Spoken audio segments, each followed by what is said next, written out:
Well, since the whole rest of the world has gone completely retarded, and I was kind of feeling left out, I thought, what is the most retarded thing I could possibly do at this given time? And of course, that's build a race car.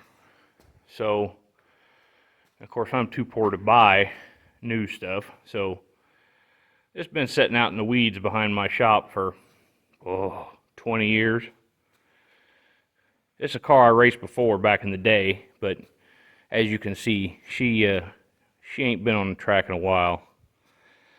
So, anyway, thought before we all die in nuclear fire or a micronova from the sun or just retardation in general, I ought to try to put it back together and see what I can do with it before it can't no more. So, that's what I got right there, getting the rear suspension put together. I'm going to do a combination. It's going to be a Z-link, not a swing arm. I'm going to mount the spring perches on the tube, rear end tube, so that the wedge changes when the torque arm wraps up. It's kind of a combination of a 2-link and a Z-link. I ain't never seen anybody do it, and that may be for a good reason. I guess we'll see. But it's an idea I've been wanting to try for a long time, so I'm going to try it. This housing had rabbit ears on top of it for a pull bar, which I wasn't going to cut off, but then like a damn fool, I put this bolt in this way when I welded this tab on, and then much to my chagrin, I realized that bolt won't come out if your rabbit ear bracket is here, so they got amputated anyway. I didn't need them. It's just funny that I try to think ahead and then I do something dumb, but it was easily recoverable. So I got them mounted, and I got the lift arm in place, and for whatever reason they've changed the rules. You can't use a 90-10 shock on the top of the rear end housing like you normally, or I'd say normally, back in the 90s that's how we done it. But now that's against the rules for God knows why.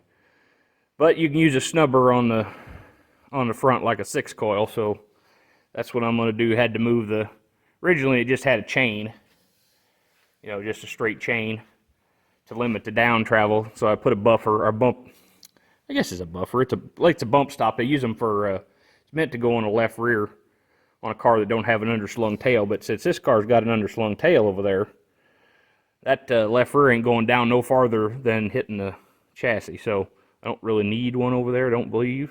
We'll see when we get it on the track again. It's been a long time since I've been in a race car, so we will see. It may be that I am too damn old to be any good at it, but I'll probably still have fun. Made that link there tonight to attach the chain to, because I wanted to have a little bit of adjustment here in case I find that this here hits. When the rubber compresses, I can just shorten up that link or pull a link out of the chain or whatever I need to do to make that work properly. There's going to be a lot of cut and fit in this because I'm doing stuff a little different than normal.